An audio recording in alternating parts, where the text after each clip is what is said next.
नमस्कार। निर्वाचन 2024 निर्वाचन सरिवार 8 मास जाई 9 मास रे पहुंचला एवं निर्वाचन में जिते गोटे राजनीतिक दल जाए से जातीय दल हो आंचलिक दल हो से गोटे निर्वाचन इस्ताहार जनसाधारण सामने रखी था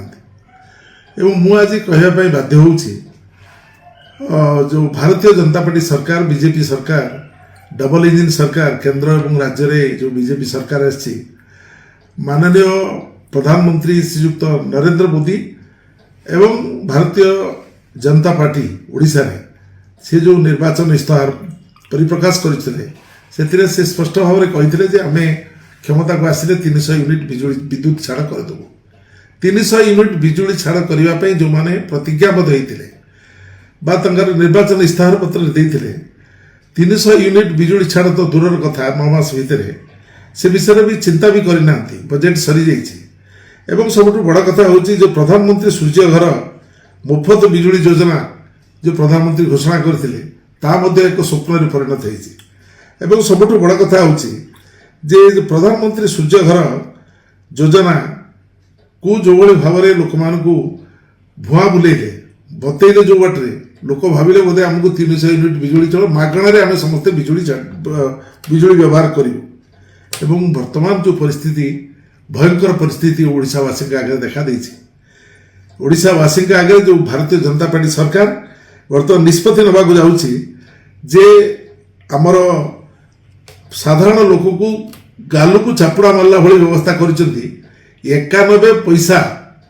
वृद्धि करेंगे बिजुली शुल्क वृद्धि करने निष्पत्ति कर एक प्रस्ताव यूनिट पिछा 91 पैसा वृद्धि करने एक प्रस्ताव ओईआरसी सामने दाखल कर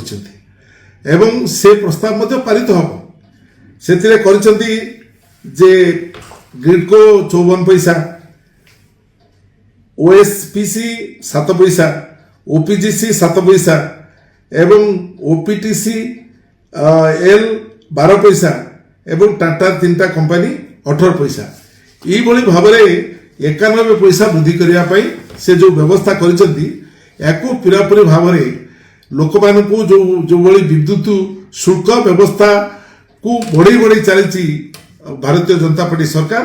ये पूरापूरी लोकों गाल को चापुड़ा मारला भाई जो व्यवस्था है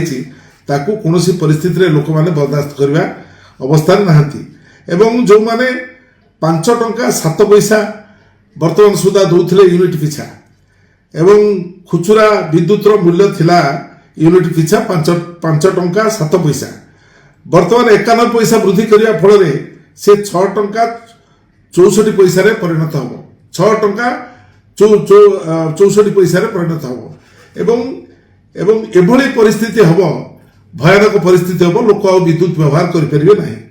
एवं बड़ कथा हूँ गोटे स्मार्ट मीटर करने व्यवस्था कर गोटे छोटिया उदाहरण में कहीदे पारि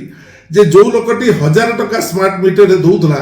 से लोक को तुरंत चाषी मैंने वर्तमान आंदोलन कले बरगढ़ से 2000 टका स्मार्ट मीटर दवाई पड़ो तेणु ये जो भाव में भारतीय जनता पार्टी सरकार नरेंद्र मोदी सरकार डबल इंजिन सरकार जो भाव में लोक शोषण करने व्यवस्था करी आज आप आश्चर्य हे प्रधानमंत्री निज राज्य गुजरात राज्यर आज आंदोलन व्यापकतर है से स्मार्ट मीटर व्यवहार करने मना कर दे सारे से कही सारे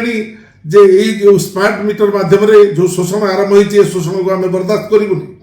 एवं तार फल से आसना निर्वाचन में भोगे साधारण निर्वाचन जो हम से भोगे बीजेपी सरकार भोग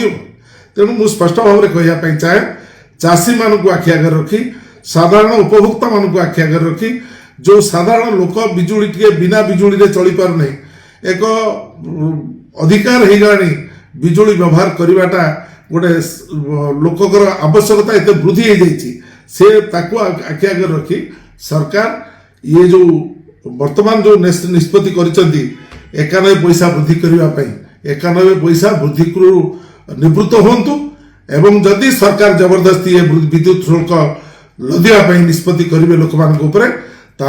कांग्रेस दल राजरास्ता को जीव लड़ाई कर संपर्क में आमे कौनसी परिस्थिति रे नीरव रही परिबुनी आमे लोकंक पई जीवन सारा काम करछु भविष्य मध्य लोकंक पई काम करिवु एवं ये विद्युत 91 पैसा वृद्धि को कौनसी परिस्थिति रे हम बर्दाश्त करिबुनी।